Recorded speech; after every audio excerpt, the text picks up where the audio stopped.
Zoberiem si jednoručky. Počiatočná poloha.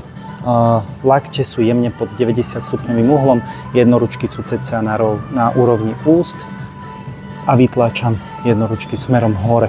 Treba si dávať pozor, aby ten pohyb bol do takého trojuholníka, čiže hore tie jednoručky musia byť kúsok od seba, nikdy s nimi ale nebuchám, čiže kúsok od seba, dole to rozťahujem tak, aby som tými jednoručkami končil hneď vedľa tých ramien. Takisto si treba dávať pozor, veľa ľudí, keď ide dole, tak tie jednoručky rotuje smerom von, hej? Čiže robia toto. To je obrovská záťaž pre ramenný kĺb, čiže tie jednoručky, keď idem dole, môžem jemne vyrotovať smerom donútra, ale fakt iba jemne, tiež to nepreháňať, čiže jemne smerom donútra.